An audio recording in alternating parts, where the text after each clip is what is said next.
Kalau ada yang bilang reforma agraria itu cuman sekedar sertifikasi tanah atau bagi-bagi tanah, itu kayaknya salah deh. Padahal reforma agraria itu tuh salah satu program yang cukup luas cakupannya dan juga melibatkan banyak elemen dari masyarakat gitu. Halo Sobat ATR BPN, ketemu lagi bersama saya Nanda Ifah Khairunisa dalam podcast Kementerian ATR BPN. Nah, di podcast kita kali ini, kita akan ngebahas salah satu isu yang sangat penting dan menjadi perhatian banyak orang masyarakat Indonesia maupun pemerintah kita, yaitu isu tentang reforma agraria. Isu ini kita nggak akan bahas sendiri, aku nggak bakal di sini sendiri, tapi akan ditemani oleh Ibu Mindasari. Halo Sobat. Halo Sobat ATR BPN. Ibu Mindasari ini adalah Kasubdit Penetapan Potensi Redistribusi Tanah ya Bu. Ya. Nah, dan juga Mas Windra. Halo, Sobat ATR BPN. Ya. Mas Windra ini adalah Kasubdit Pengembangan dan Diseminasi Model Akses Reforma Agraria.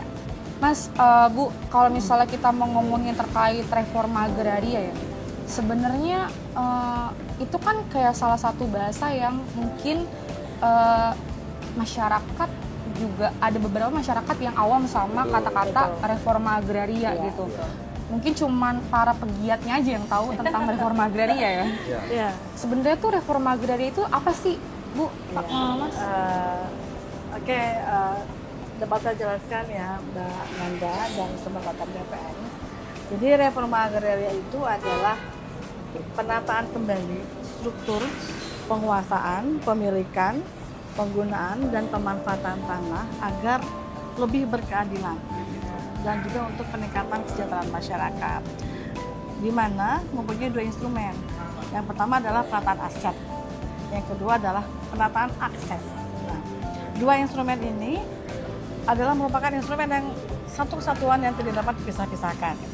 Jadi kalau bicara reforma agraria pasti penataan aset dan juga penataan akses. Outcome-nya adalah untuk peningkatan kesejahteraan gitu ya. Dan juga reforma agraria ini merupakan program strategis nasional yang sangat penting. Dan ini sesuai dengan yang diamanatkan dalam Undang-Undang Nomor 59 Tahun 2024 mengenai Rencana Pembangunan Jangka Panjang 2025 sampai dengan 2045 ya. Ya, outcome-nya sertifikat, tetapi dampaknya adalah bagaimana dengan sertifikat itu masyarakat dapat meningkatkan kesejahteraannya. Itu intinya seperti itu. Itu ya.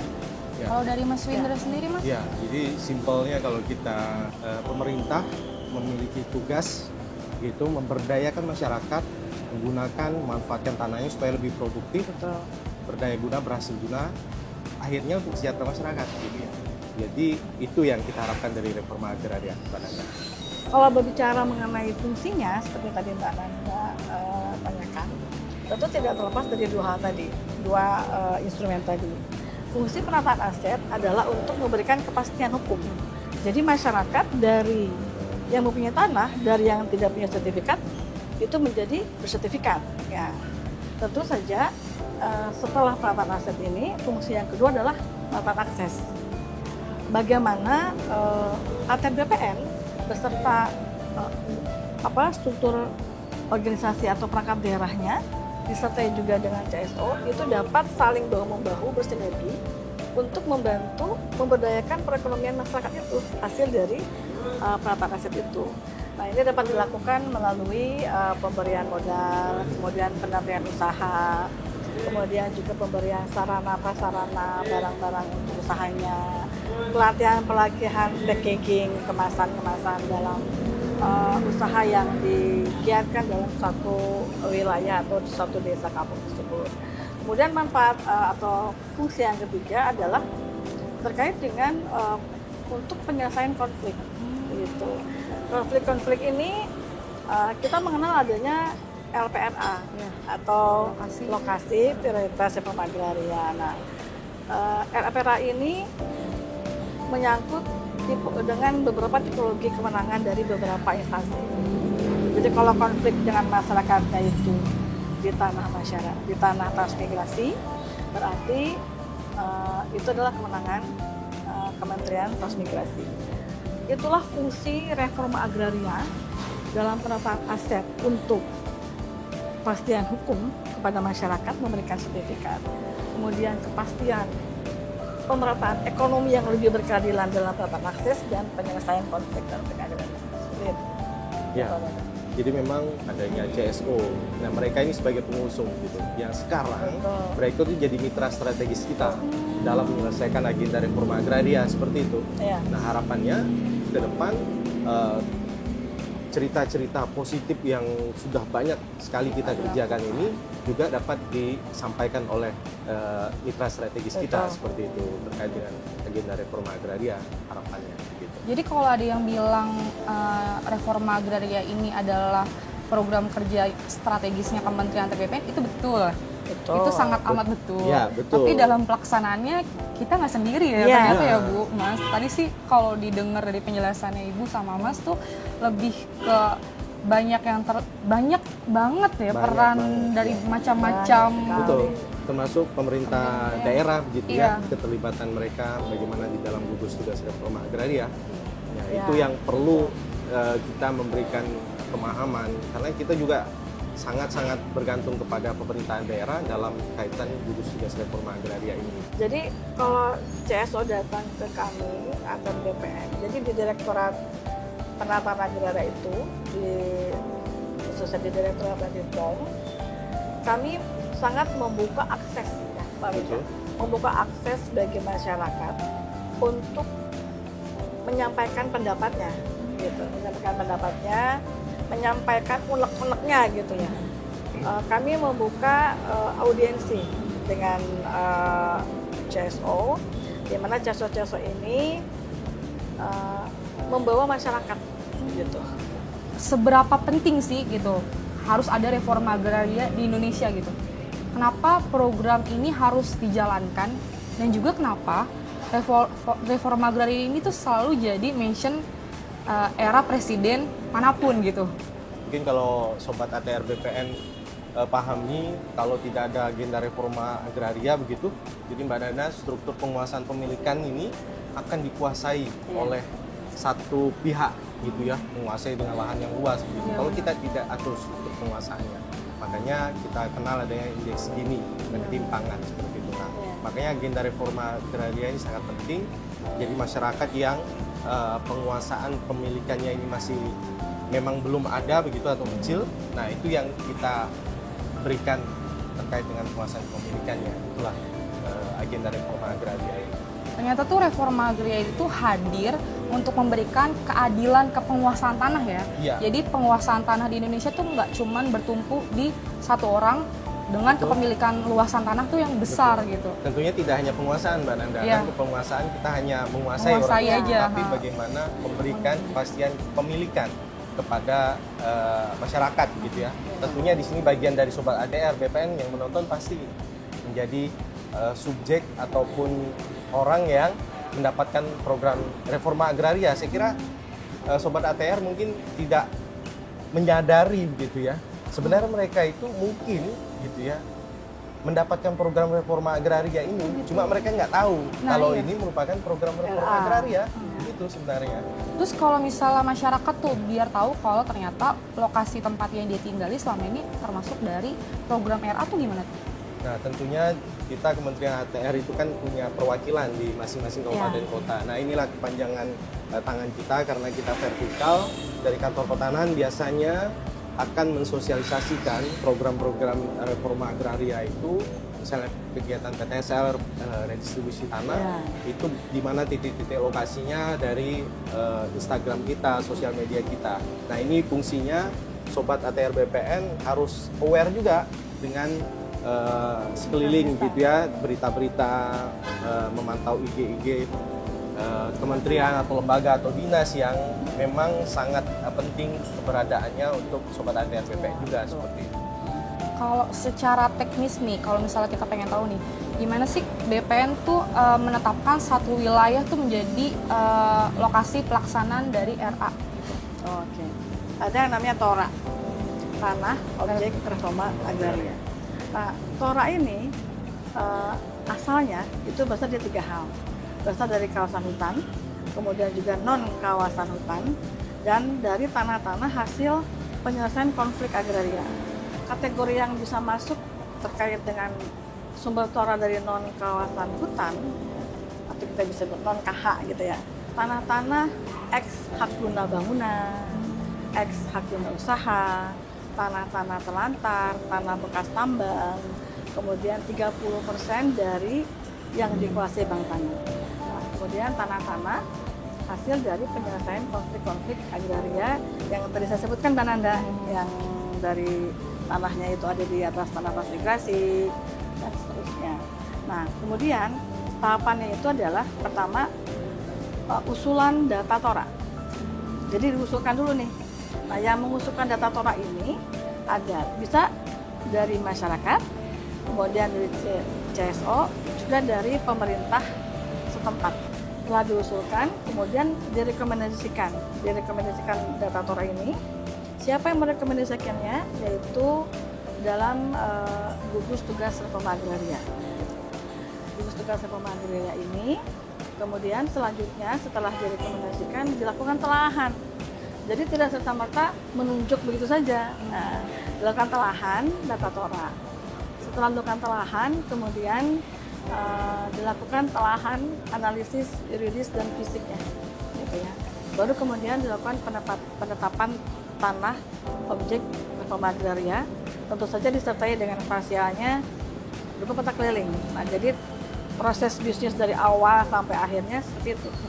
Nah, kalau sudah ditetapkan, berarti itulah yang akan di-SK-kan dalam SK objek tora, gitu ya, dan subjeknya, untuk dilakukan persertifikatan melalui redistribusi tanah. Kalau Ya. itu kan tadi kayaknya dari segi yang sangat amat teknis ya. Betul.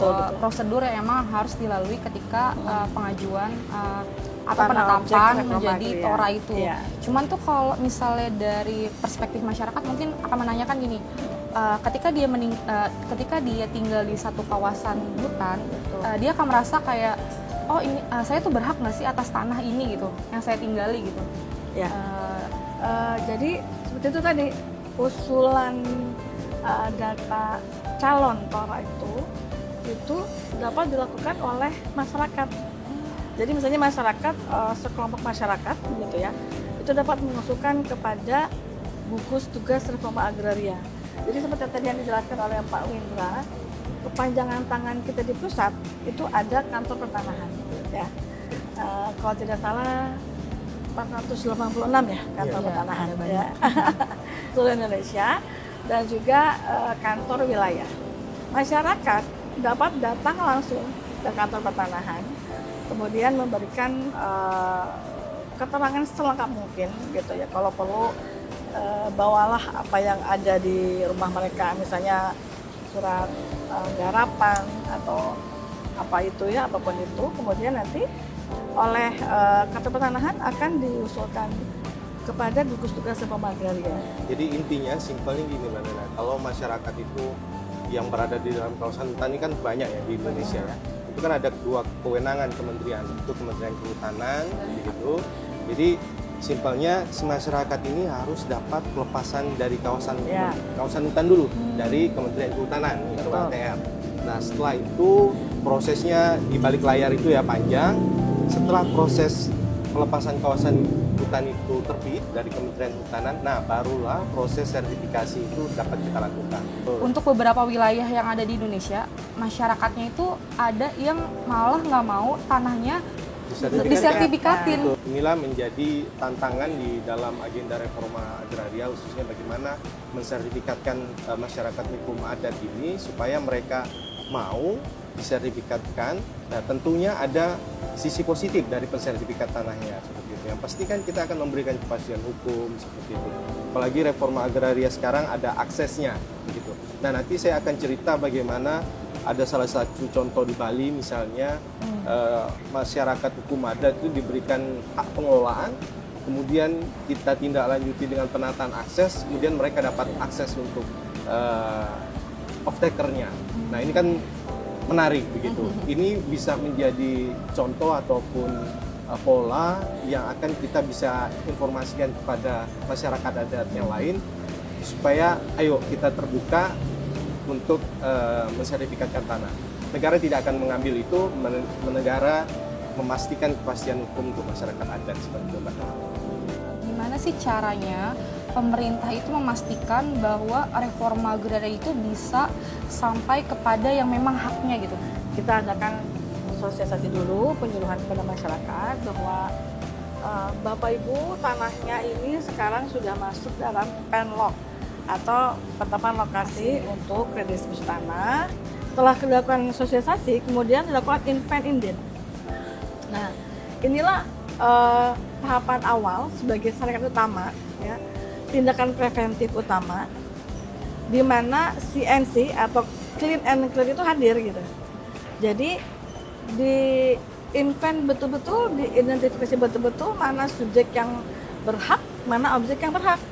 Jadi itu sesuai dengan Perpres 62 Mbak Nanda, tahun 2023. Jadi tidak sembarangan itu semua orang dapat diberikan sertifikat redis, ya. Ya nanti Begitu. tiba-tiba kayak misal di satu kampung ada orang yang tadinya nggak tinggal di situ, Iya. kucul Ah, ngaku-ngaku itu nggak sebagai bisa. warga situ dapat, nggak, ternyata Betul. ada identifikasinya ya Bu. Setelah invent inden ini betul-betul diterapkan, dilaksanakan, kemudian naik pada tahap selanjutnya, yaitu dengan melakukan pengukuran dan pemetaan.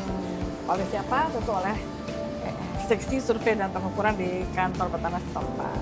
Jadi ada ketentuan dalam pasal 19 mengenai subjek-subjek reforma agraria. Subjek-subjek ini akan mendapatkan Ya, sertifikat tanah itu betul-betul masyarakat yang hadir di situ memang itu tanahnya sudah lama dikelola dengan benar-benar dan bukan masyarakat yang berada di luar lokasi itu, sehingga setelah dilakukan sidang itu penetapan subjek dan objek, kemudian diterbitkan SK-nya, terbitlah sertifikatnya. Sehingga jika melalui proses bisnis dari awal sampai akhir hulu ke hilir ini dilakukan secara benar, pertanyaan Mbak Nanda tadi dapat terjawab bahwa dapat betul-betul diserahkan pada yang berhak gitu. Penataan aset ini kan ada legalisasi aset tanah dan juga redistribusi tanah. Nah, kalau misalnya di legalisasi aset itu kan yang lagi kita gembar-gemborkan itu kan salah satunya adalah PTSL. betul. PTSL. Terus ada juga yang bilang PTSL ini emang RA gitu. Padahal RA ini kan redis. Itu gimana nih kita kasih kepemahaman ke masyarakat terkait persepsi yang ada di publik terkait hal ini? Jadi memang simpelnya begitu ya. Jadi proses sertifikasi seluruhnya yang dikeluarkan oleh ATR BPN itu bagian menjadi agenda reforma agraria. Kenapa? Karena di dalam aturan di Perpres 62 itu dia terdiri dari legalisasi aset, di mana aset sertifikasi jenis-jenis yang kita sertifikatkan itu menjadi legalisasi aset. Sedangkan redistribusi tanah ini yang memang khusus kita mendistribusikan gitu, yang biasanya untuk tanah-tanah pertanian tuh lebih ke arah sana. Nah ini menjadi agenda reforma agraria gitu. Jadi sobat ATR BPN nggak perlu bingung gitu ya, nggak perlu ini masuk reforma agraria nggak atau bukan gitu ya, PTSL ataupun redis gitu.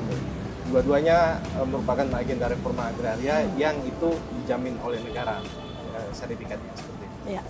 Nah, itu gimana sih caranya kita, Kementerian ATR BPN gitu, benar-benar memastikan masyarakat tuh bisa memanfaatkan tanahnya gitu melalui program penataan akses itu sendiri. Kayaknya penataan akses tuh mungkin masih awam ya, kayak seolah-olah tuh masyarakat tuh ngerasa ketika dia punya tanah, tanahnya sudah disertifikatkan, tugasnya tuh udah selesai, tugas pemerintah mungkin ya. Ternyata dari situ kan kalau tadi aku dengar dari penjelasannya Mas Linda dan Bu Minda, masih ada lagi gitu PR Betul. kita. Iya. Ketika masyarakat udah pegang sertifikat tanah nih gitu.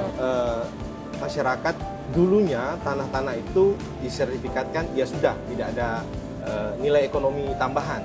Nah inilah hadirnya penataan akses itu dalam konteks ini pemberdayaan tanah masyarakat, gitu ya, bagaimana kita memberdayakan masyarakat yang berbasis tanah. Nah itu penataan akses gitu.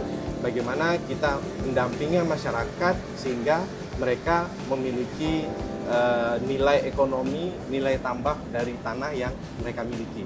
Itu seperti itu mudahnya. Kalau terkait dia memanfaatkan sertifikat tanahnya itu sendiri sebagai modal Usaha Ya. gimana tuh Mas? Nah, kalau dulu kan modal usaha itu didapatkan misalnya dari kita mengagunkan sertifikat gitu ya. Nah, tapi sekarang semakin banyak pola untuk memberikan modal usaha begitu ya.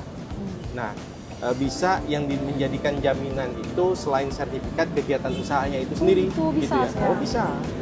Karena melihat dari kegiatan usaha itu berjalan, itu bisa menjadi jaminan misalnya bagi pemberi modal untuk memberikan modalnya. Ini termasuk info yang baru sih. Jadi masyarakat tuh nggak harus menjaminkan sertifikatnya untuk mendapat modal. Ternyata kegiatan usahanya sudah berjalan itu bisa. Di NTB itu Ya. masyarakat sangat kompak.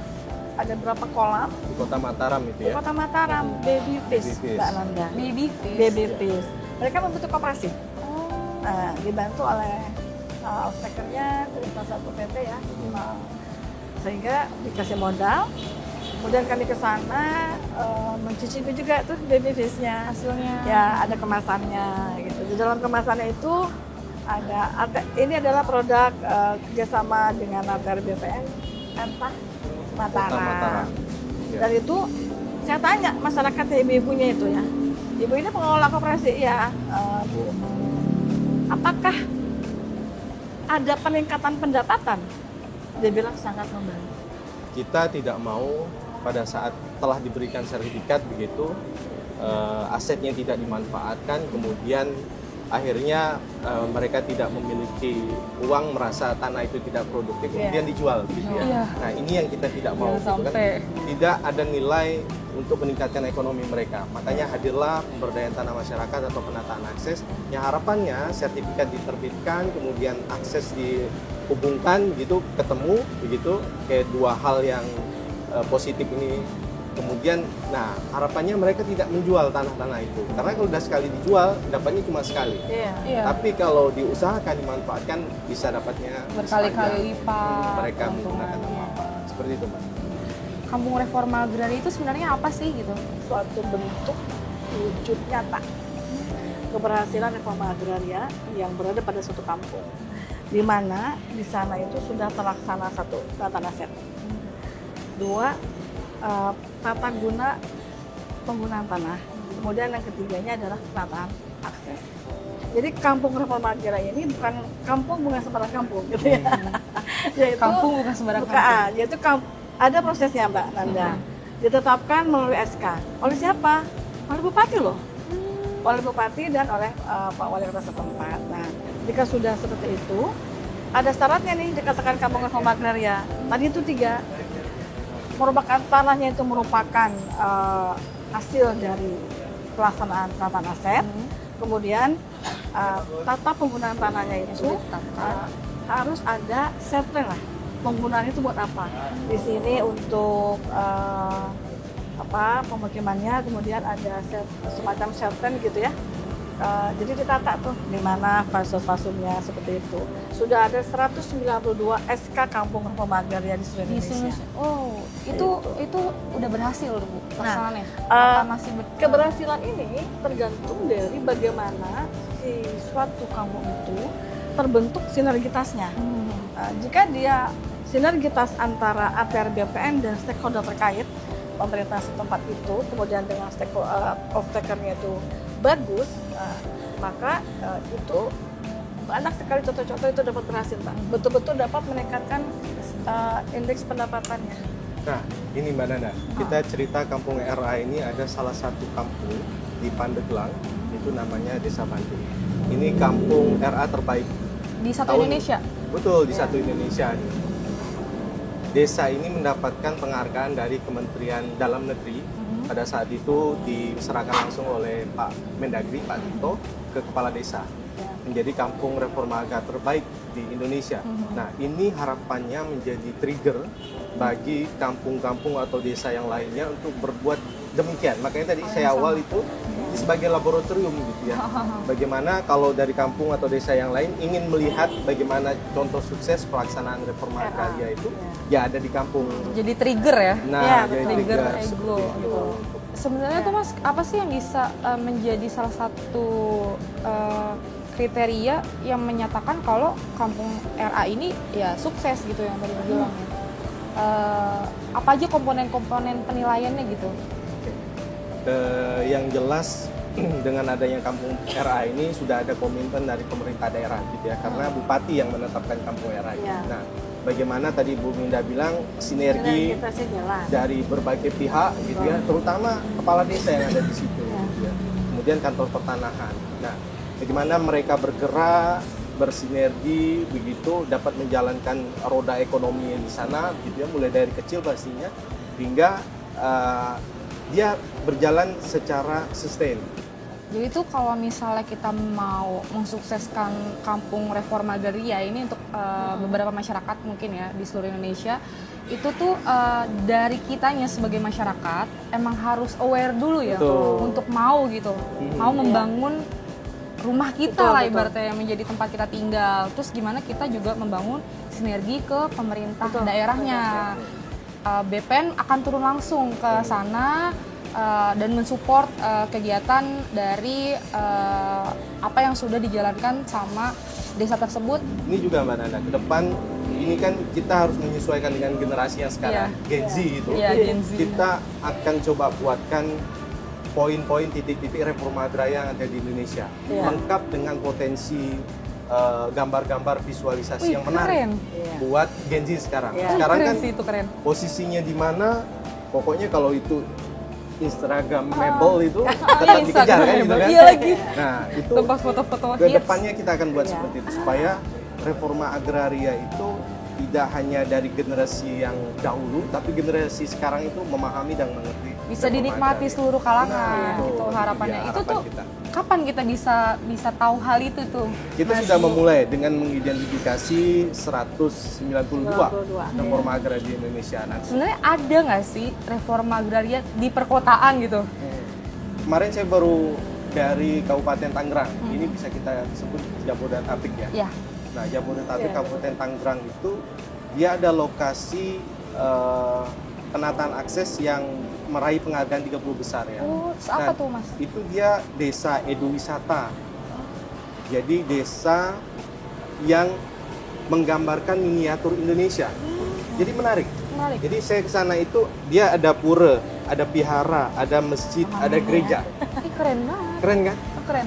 Jadi puranya itu udah kayak di Bali. Oh gitu. Heeh. Nggak usah jauh-jauh ke Bali Nah, guys. desa ini Desa Sodong namanya, dia juara tingkat nasional menjadi desa terbaik di tingkat kabupaten, provinsi, sekarang berusaha di tingkat nasional.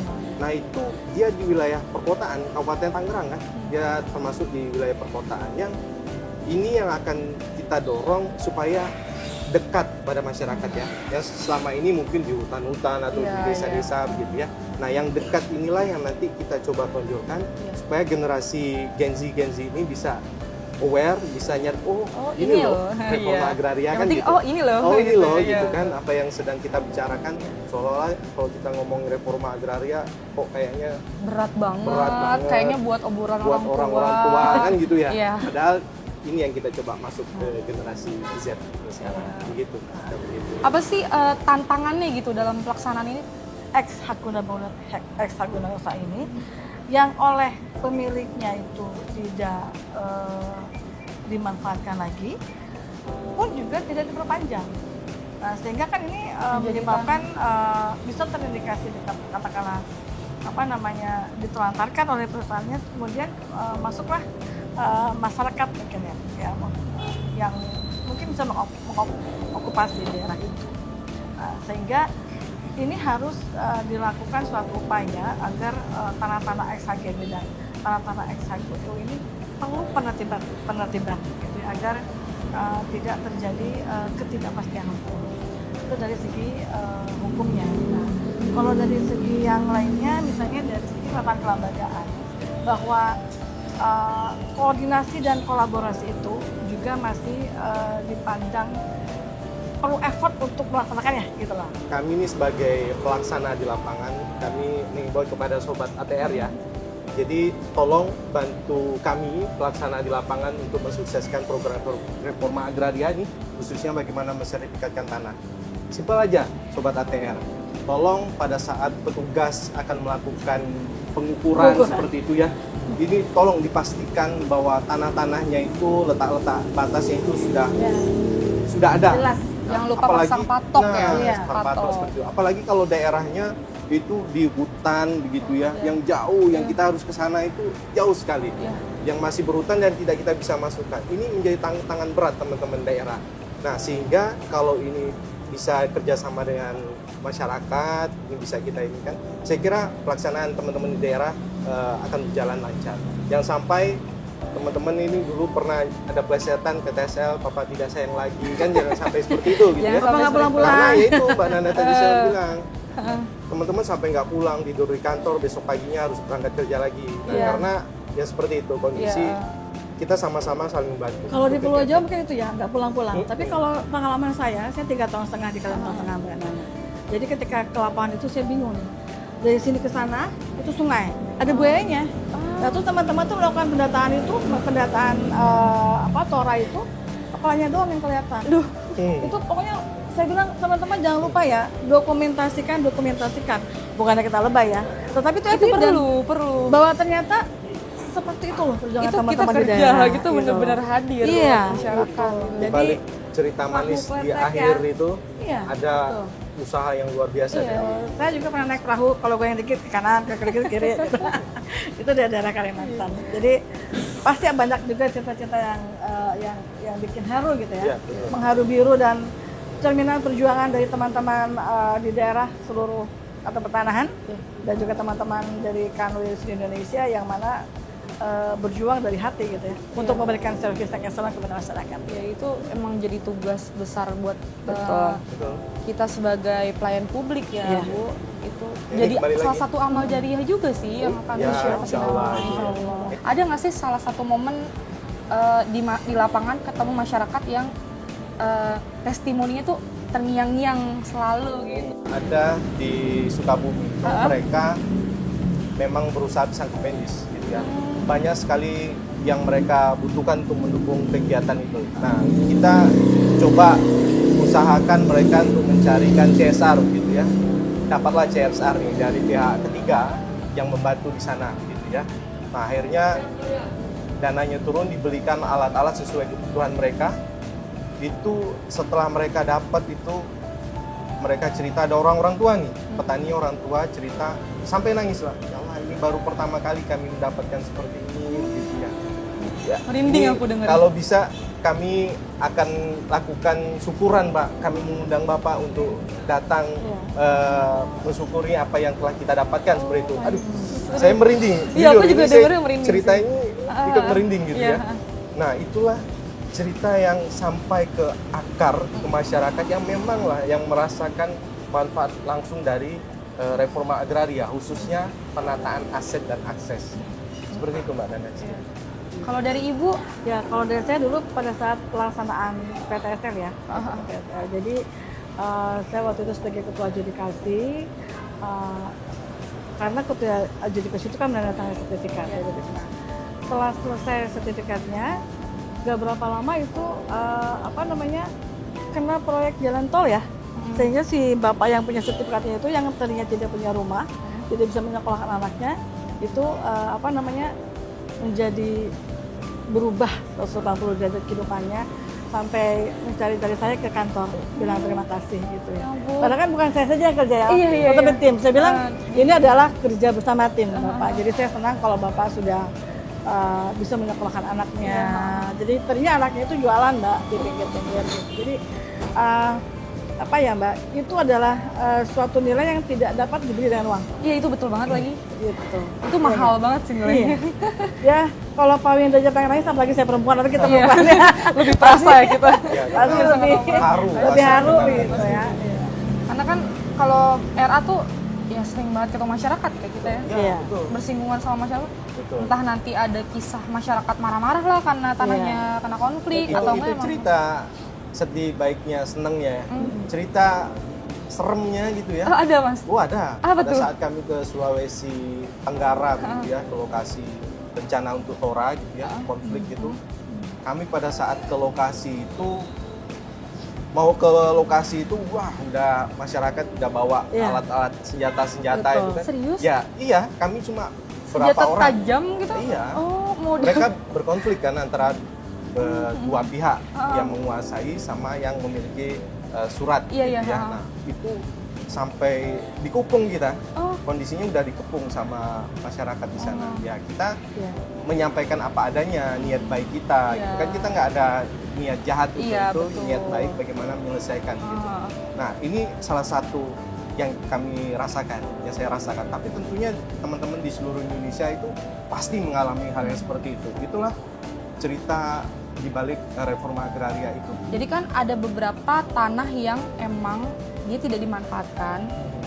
Jatuhnya tadi ex KDU ya, Iya. dan berpotensi menjadi tanah terlantar. Akhirnya kayaknya itu Tertibkan. dikembalikan ke negara. Tapi narasi yang berkembang di masyarakat adalah negara seolah-olah menguasai tanah gitu. Mhm. Semua kepemilikan tanah tuh semuanya negara yang emang menguasai gitu. Apakah benar negara itu emang pengen menguasai dan mengambil tanah masyarakat? Itulah kenapa reforma agraria itu hadir gitu. Bagaimana kita mengatur hubungan hukum antara orang gitu ya, yang badan hukum, supaya kembali lagi struktur penguasaan itu.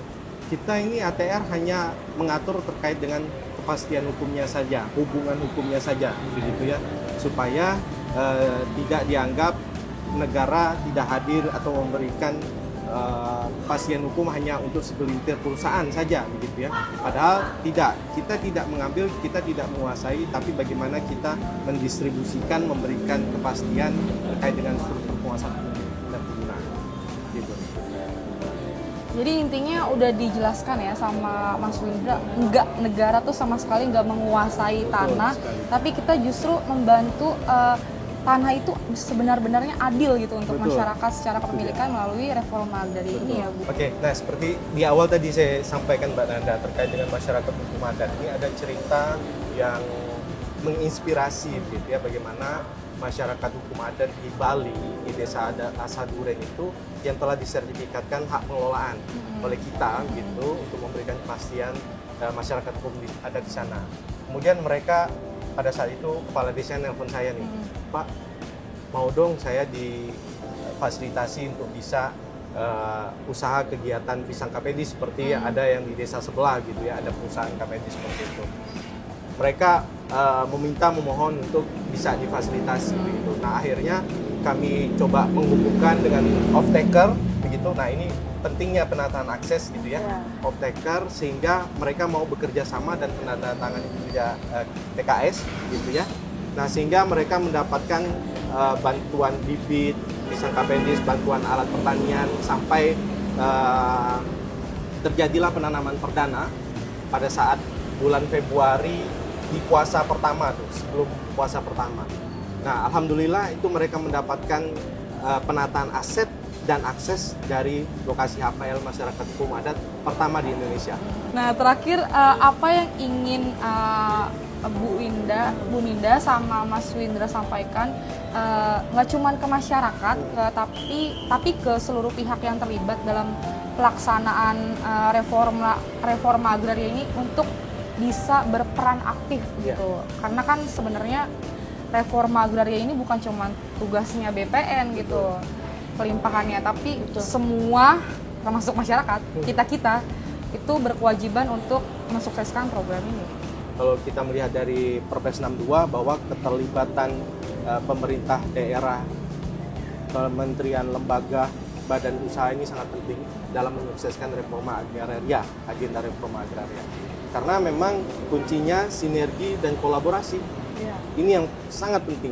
Itu nggak hanya cuma kata-kata ya Mas, Nah, sinergi itu dan dia. kolaborasi itu bukan cuma kata-kata. Bukan hanya sekedar kata-kata Bukan kok, dan sebenarnya. tidak hanya diucapkan, tapi bagaimana diimplementasikan dari tataran pusat sampai ke daerah, sampai kita nih gen-gen ya, mulai dari gen terdahulu sampai gen sekarang gitu ya, gen Z. Dan nah, ini bagaimana bisa terlibat mensukseskan agenda reforma agraria gitu ya.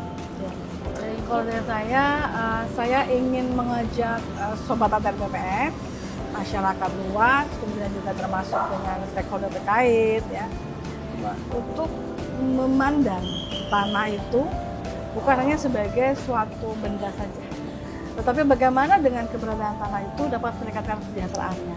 Jadi saya menghimbau dijaga itu tanahnya, kemudian juga dibuat produktif seproduktif mungkin untuk meningkatkan kesejahteraan masyarakat. Kemudian juga kami mengajak nih ATR BPN ya, kepada sobat ATR BPN untuk terlibat aktif, terlibat langsung dalam pelaksanaan reforma agraria secara keseluruhan. Kemudian juga kami mengajak mari jadikan reforma agraria sebagai suatu gerakan bersama gitu ya, sinergitas kolaborasi untuk mewujudkan keadilan, mewujudkan pemerataan ekonomi dan juga untuk meningkatkan kesejahteraan masyarakat. Mantap sekali. Nah, jadi intinya sebagai warga Indonesia yang baik dan juga ingin merasakan manfaat dari program pemerintah, ayo kita sukseskan reforma agraria bersama ya. Oke, cukup sekian pembahasan kita terkait reforma agraria hari ini. Mungkin kita bisa ketemu di episode-episode selanjutnya untuk membahas hal lain ya di luar dari topik pembicaraan kita kali ini. Jadi jangan lupa saksiin terus podcast Kementerian ATR BPN. Aku Nanda, ini Ibu. Saya dengan Minda. Saya Windra. Kami pamit undur diri. Dadah.